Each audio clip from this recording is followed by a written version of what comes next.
a nuestros seguidores por internet. Hoy día vamos a comentar los obreros de la última hora.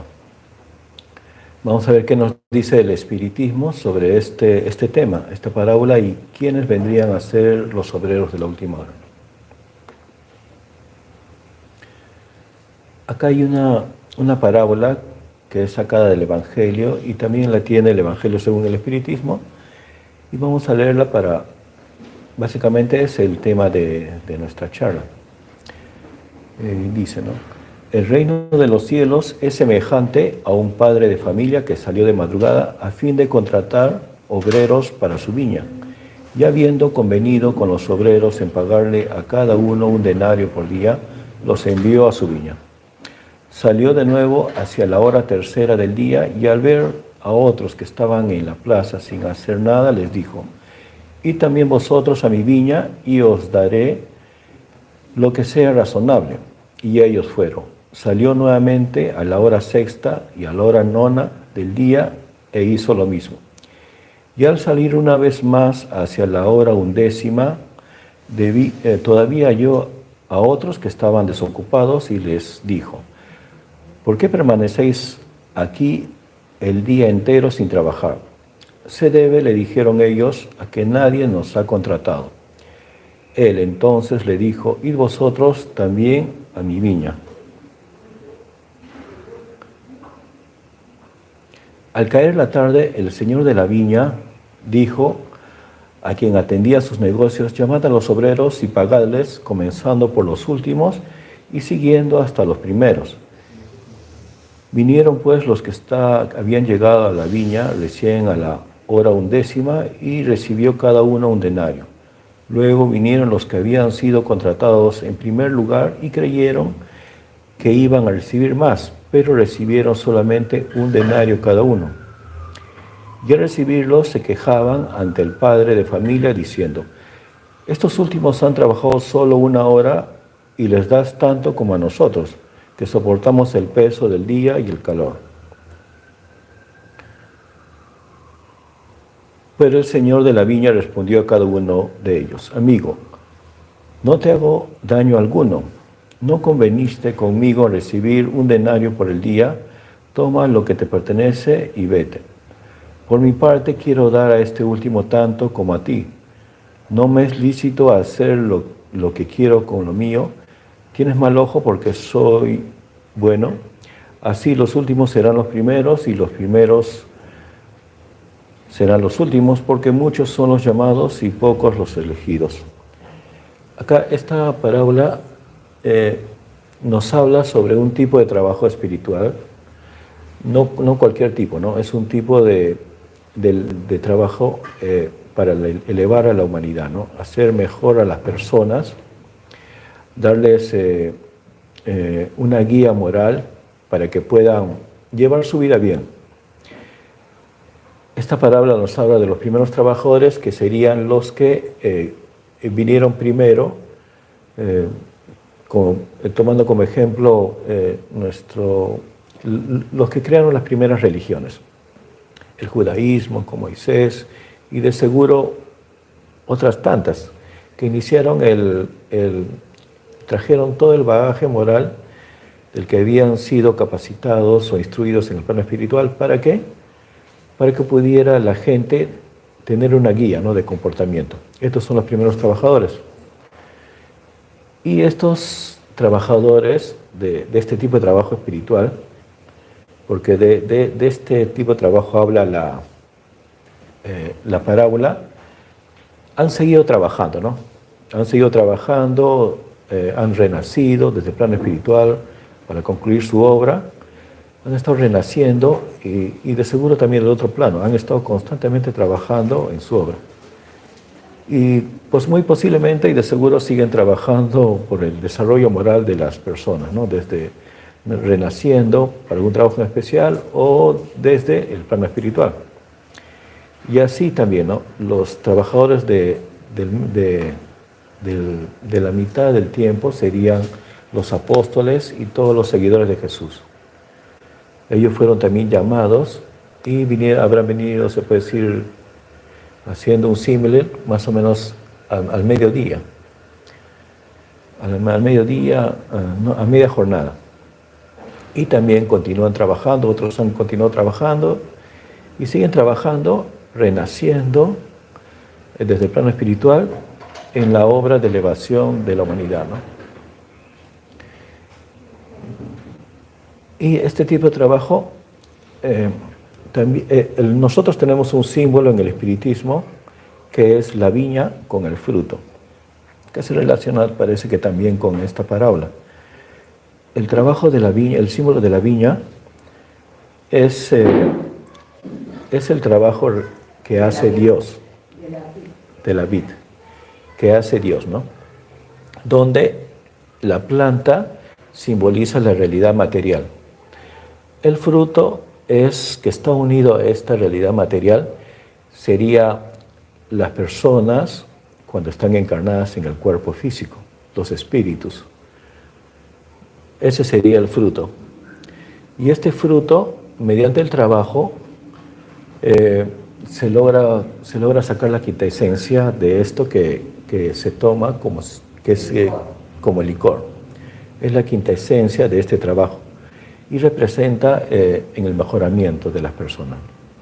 El mejoramiento de las personas mediante todo el proceso reencarnatorio que vienen a hacer. Y justamente para que las personas no se pierdan en la vida, vienen los trabajadores de esta viña para encaminarlos. Básicamente, este es realmente el trabajo del que habla. También nos dice de que una vez terminado el día, empezaron a pagarles y algunos trabajadores se quejaban porque estaban descontentos, porque habían trabajado todo el día, ¿no? Serían los trabajadores que iniciaron las religiones, empezaron a trabajar y siempre han mantenido constante su trabajo hasta esta época, que como sabemos es una época de transición para la Tierra, ¿no? Es una época en la cual se va a separar, va a ser como una separación de los que hemos estado avanzando, los que han estado avanzando y los que han estado complicando la vida a la humanidad. En esta época, para poder hacer la transición a otra etapa de la humanidad que es la de regeneración. Ahorita estamos en una etapa que es de expiación y prueba. Y estamos en esa transición. Y por eso es que estamos en la última hora, ¿no?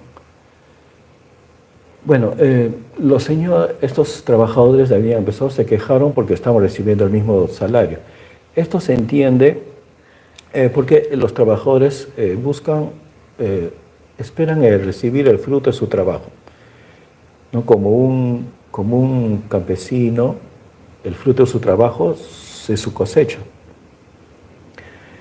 Y haciendo un símil, se puede decir como en la etapa de los inicios de la ciencia, para que se entienda mejor, los primeros personas que trataban de impulsar la ciencia, fue algo básico, ¿no? Fue una situación básica y de repente muchos se equivocaron, pero continuaban trabajando y poco a poco la ciencia avanzaba. Y estos señores siguen trabajando en la ciencia, en los que se dedican a la ciencia, ¿no? Siguen trabajando en la ciencia y actualmente la ciencia ya se ha desarrollado bastante. Estos espíritus que nacen, que han estado todo el día trabajando en este proceso de desarrollo de la ciencia, ven el fruto de su obra, ¿no? Y si nacen, pueden ver que tienen un montón, por ejemplo, de libros y de ahí se instruyen. Y una persona que recién se inicia o le despierta el interés por la ciencia, también va a tener los mismos libros, porque el conocimiento es acumulativo. Eso se podría entender como es el pago que se espera, ¿no? Hay una diferencia, ¿no? Hay una diferencia que esta parábola indirectamente afirma, y que realmente la recompensa no es el fruto mismo, sino la capacidad de trabajo que se ha desarrollado. Si una persona que desde un comienzo se ha desarrollado en la ciencia y nace ahorita, comparándolo con una persona que se despierta ese afán de la ciencia recién, hay una diferencia tremenda, ¿no? Mientras unos son los pilares de la ciencia porque nacen y ya saben todo, y han tenido mucha experiencia, los otros recién están comenzando, trabajan desde la base. Así es en el plano en cuanto al trabajo espiritual. Los que comenzaron al inicio y ya están trabajando por el desarrollo espiritual en una escala mayor, ¿no? Y nosotros, como estamos comenzando, estamos ahí igual como ellos empezaron al inicio. Pero tenemos todo el conocimiento que ha sido acumulativo, ¿no? Antes había dudas sobre si el Evangelio era posible en la vida práctica. Y poco a poco, cada vez se va viendo que sí. En nuestras relaciones sociales, la idea de hacer a otros como quiere que se nos haga es un tema básico. Hasta los psicólogos ya lo recomiendan. Los libros de inteligencia emocional también apuntan a eso. Todo va apuntando y todo es un proceso acumulativo de conocimiento, y el conocimiento espiritual es el mismo para todos, para los que empezaron desde el inicio como para los que nos iniciamos ahora. Eso se podría entender como el salario, que es igual para todos, pero con la diferencia de que los que han empezado antes tienen mucha más expertise en esa área, ¿no? Alguien que inició el trabajo desde el inicio posiblemente se pueda considerar que ya ni siquiera nazca en esta realidad, ¿no? Solamente hace su trabajo espiritual de los planos más elevados. A diferencia de nosotros, que tenemos el mismo conocimiento, pero recién estamos empezando. Pero tenemos el mismo conocimiento, tanto para ellos como para nosotros. Tenemos que leer, hay libros, todo ese conocimiento es acumulativo. A esto se refiere.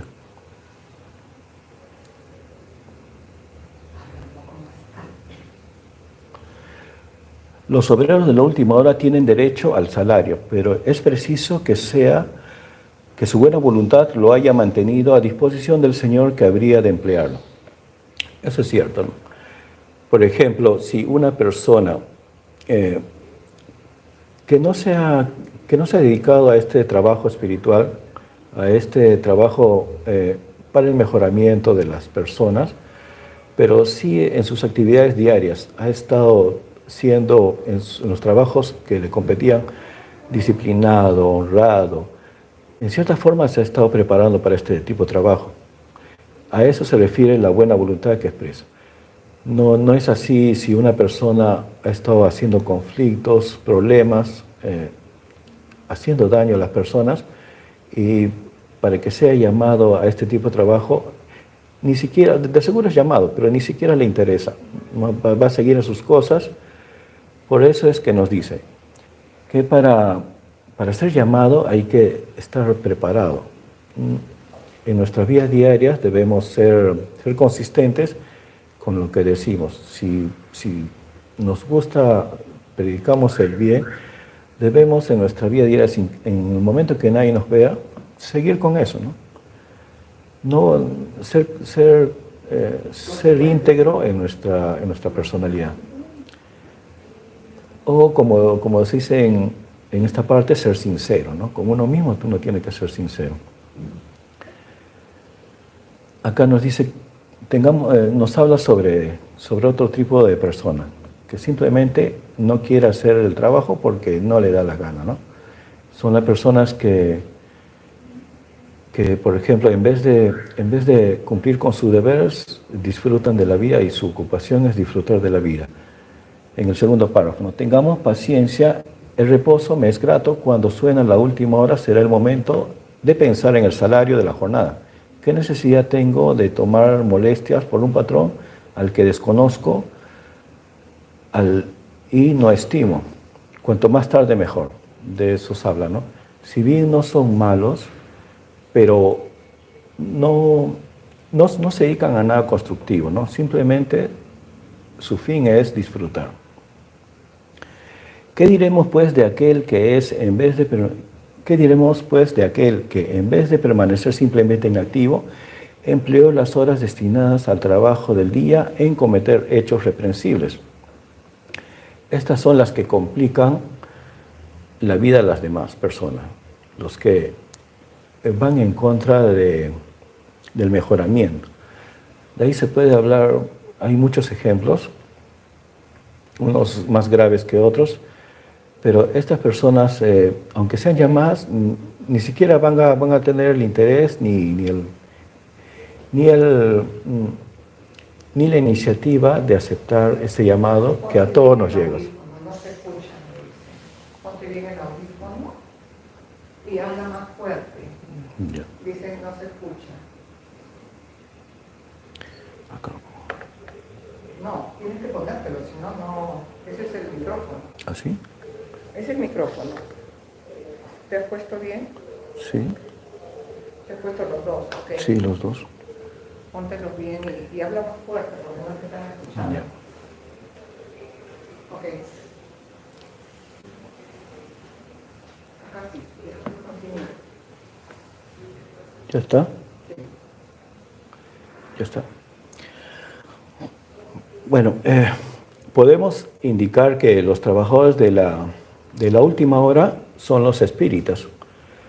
¿Por qué podemos afirmar eso? Porque en esta época en la que las personas han avanzado un poco en su desarrollo espiritual, en la ciencia, se preguntan, hay hechos que se preguntan y vienen a la mente por su propio peso, se puede decir, ¿no? Ahora que la ciencia afirma que hay dimensiones más allá de estas, uno se pregunta, ¿cómo son esas dimensiones? Y para no tener ideas equivocadas, el espiritismo nos viene a esclarecer esto. También nos habla sobre nuestras relaciones sociales, si algunas cosas son aceptables desde el punto de vista del Evangelio. Y nos muestra cómo también es así, ¿no? Y las personas ¿qué se puede decir de las personas que perciben? Que aumentan en número, que son más sensibles. Ahora bien, con los niños de índigos, de cristal, todos esos vienen un poco con más preguntas más espirituales, y el espiritismo está para absolver esas preguntas. Con tiempo se ha hecho. Y justamente el espiritismo que se caracteriza porque explica la parte espiritual del mundo desde el punto de vista del Evangelio que nos dejó el Maestro Jesús. Y nos hace entender que es consistente su teoría con todo eso, ¿no? Incluso vemos que la justicia de Dios, las leyes divinas, si en esta explicación del espiritismo a veces nos crean preguntas, siendo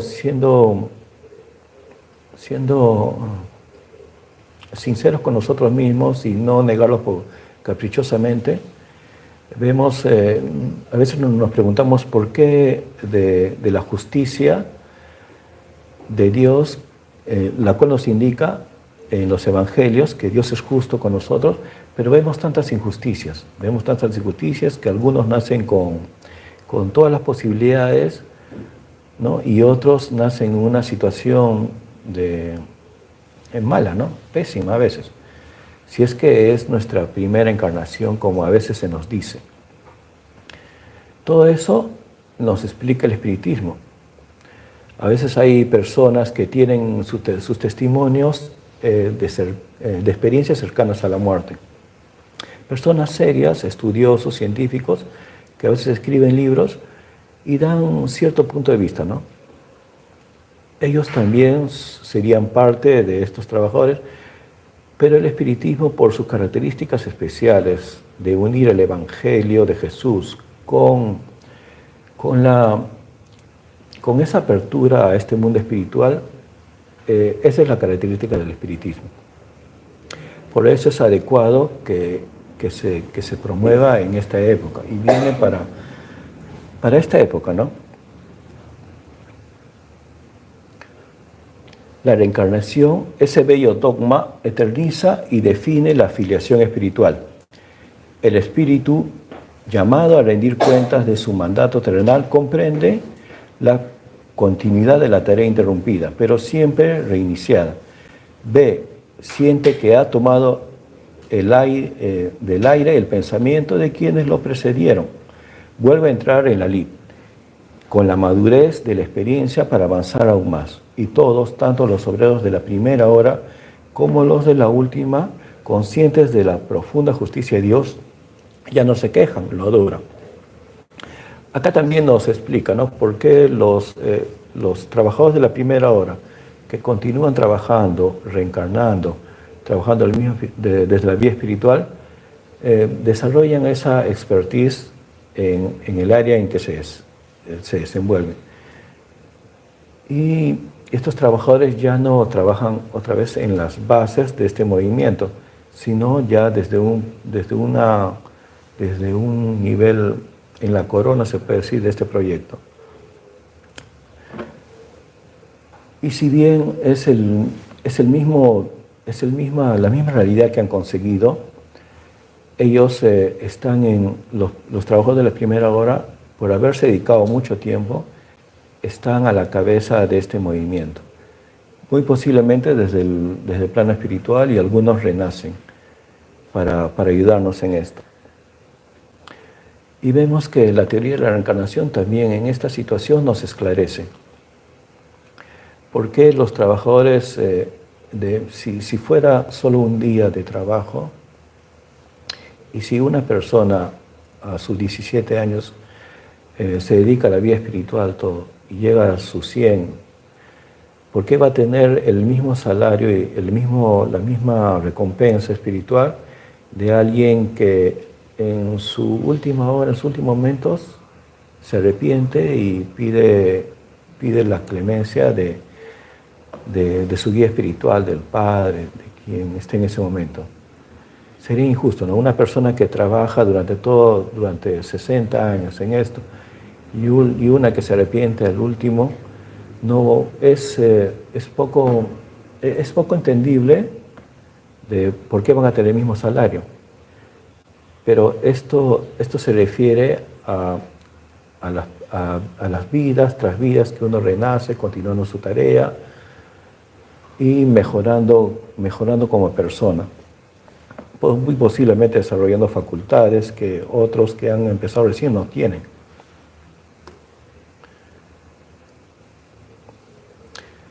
La misión de los espíritas. Bueno, la misión de los espíritas se puede decir que es hacer conocer estas teorías que son consistentes con la realidad y son amigables, o son consistentes también con el Evangelio de Jesús, para que mucha gente no se pierda. Algunas personas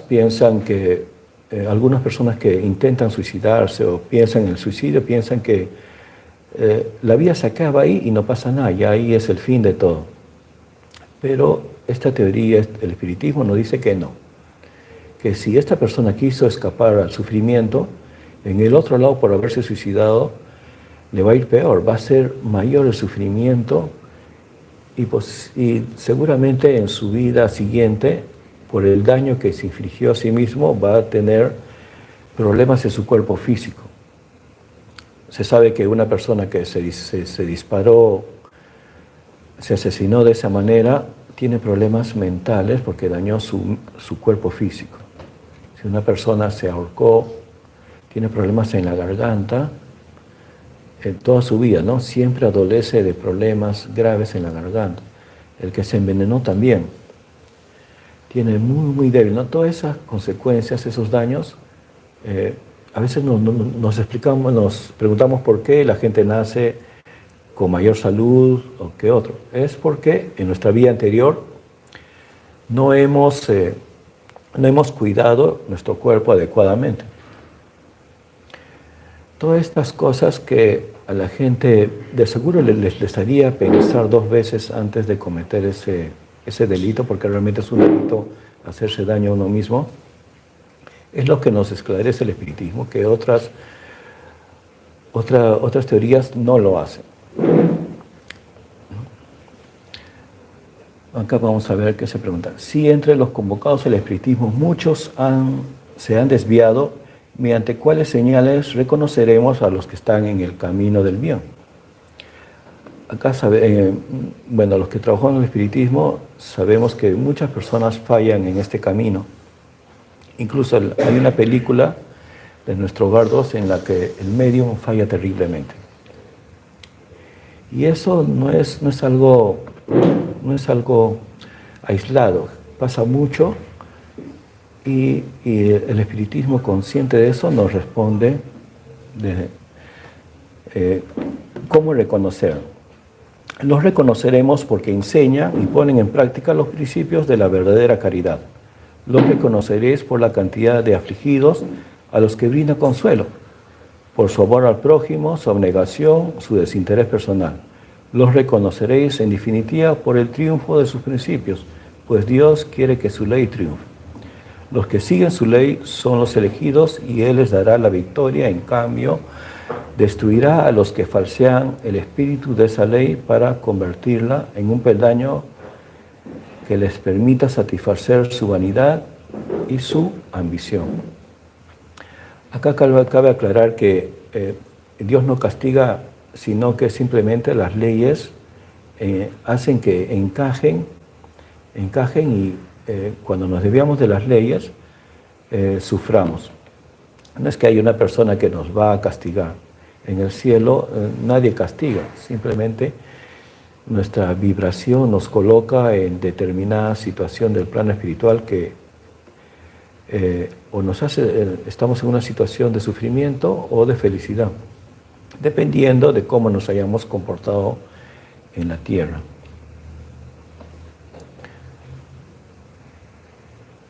Acá hay una historia que les traje para entender un poco más esto de los primeros serán los últimos y los últimos serán los primeros en el reino de Dios.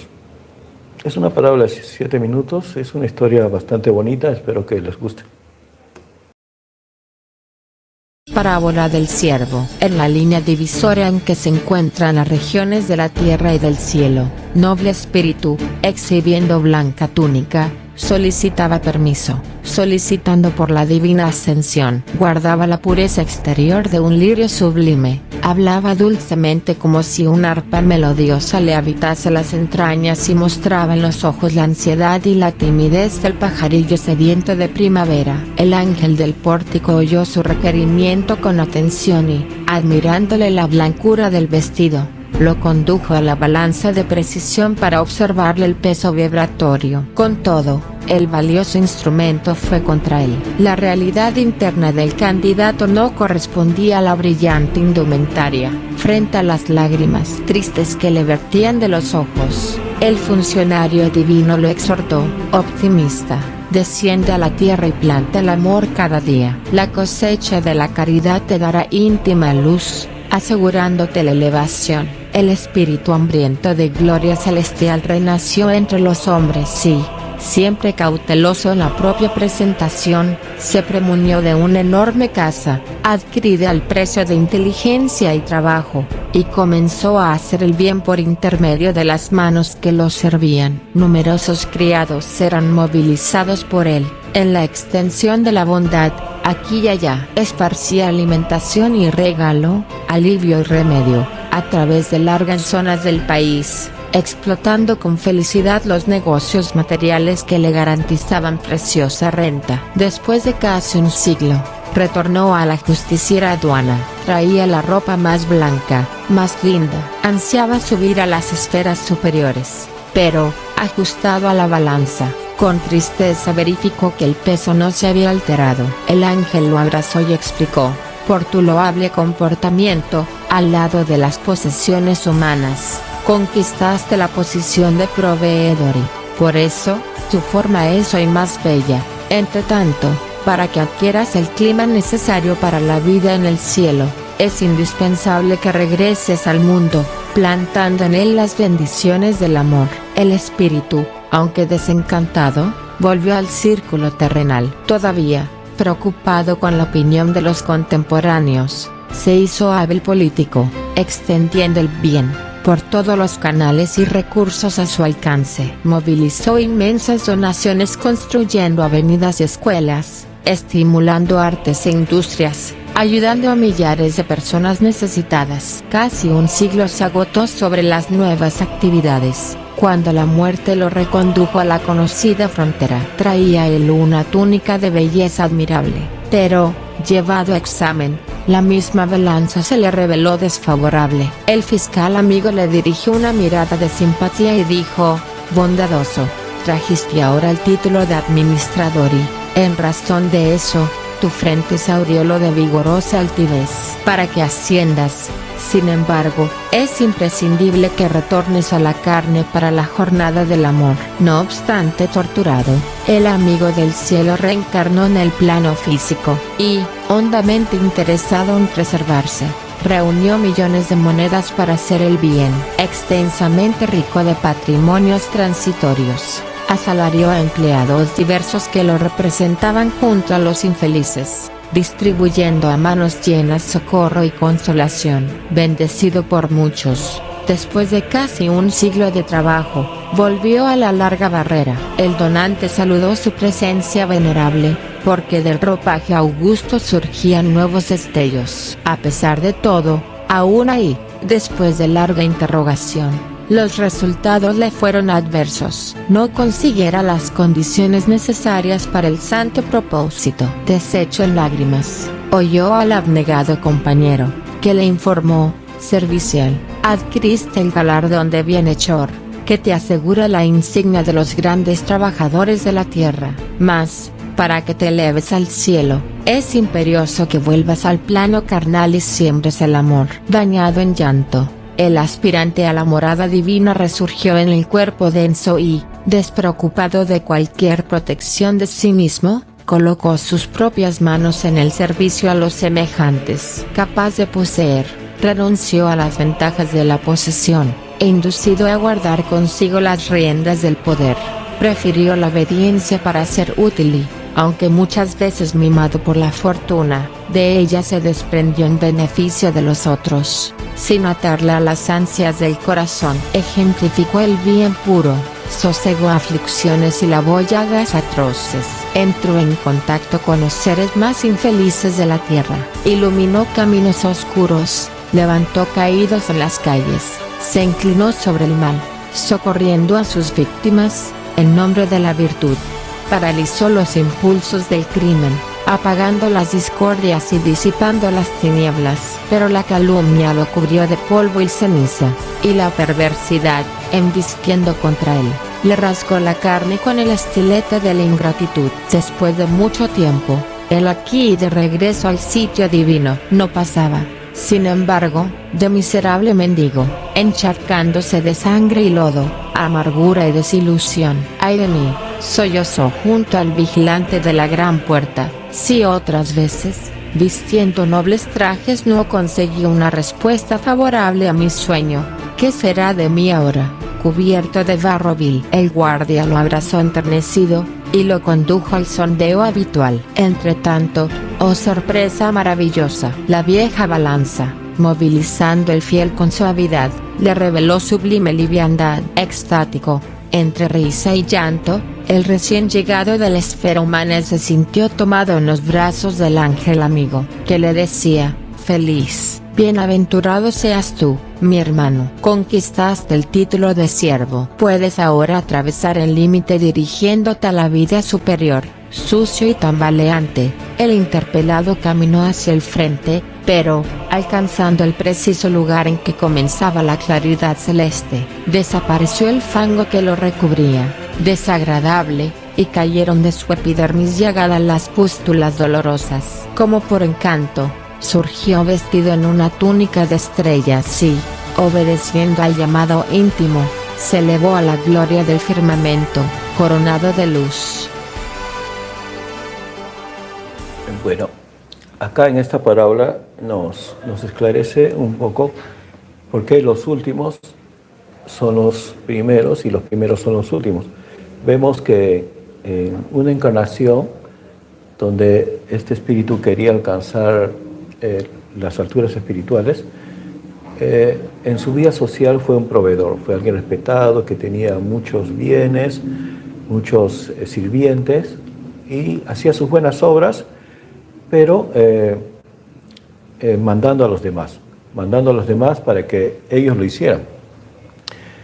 Nosotros con nuestra visión materialista ¿no? inmediatista, vemos que este tipo de personas son los primeros en la sociedad.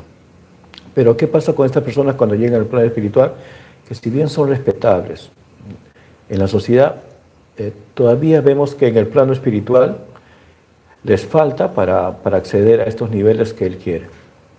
Y así, va avanzando con administrador, y solo cuando es un siervo, hasta llega a ser incluso mendigo, le escasea todo, pero trabaja con sus propias manos en esta obra del bien, da todo de sí, ya no manda a nadie, sino él mismo es el que hace, él mismo es el que consuela.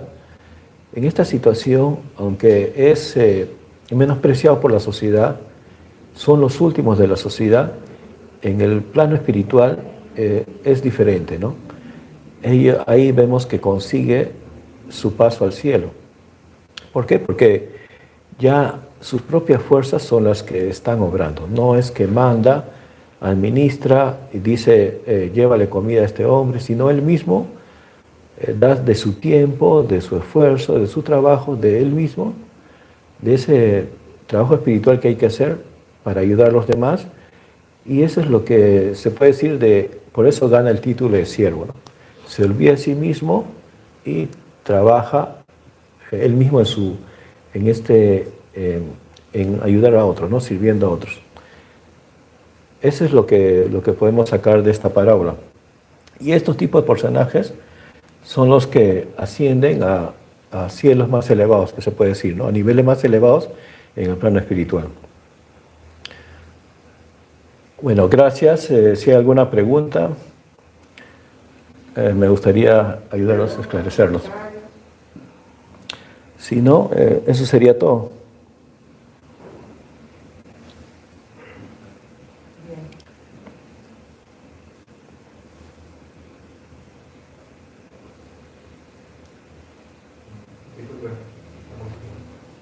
¿Sí? En la parábola, ¿en qué versículo de la Biblia está? ¿En qué capítulo para encontrarlo? 20. A 20. Acá está. El 20, capítulo 20 del El Evangelio según el Espiritismo. Capítulo 20. Y en la Biblia misma. También está porque son los trabajadores de la última hora. Sí, ahorita no recuerdo. He tomado del Evangelio, que es donde está, ¿no? Ajá, allá, sí, pero es parte de la Biblia. Sí, es parte de la Biblia. Es una de las parábolas que Jesús utilizó para explicarnos, ¿no? ¿Cómo es el reino de Dios? Sí. Solo que el espiritismo le explica según el conocimiento que tiene. Nos esclarece qué significa la palabra.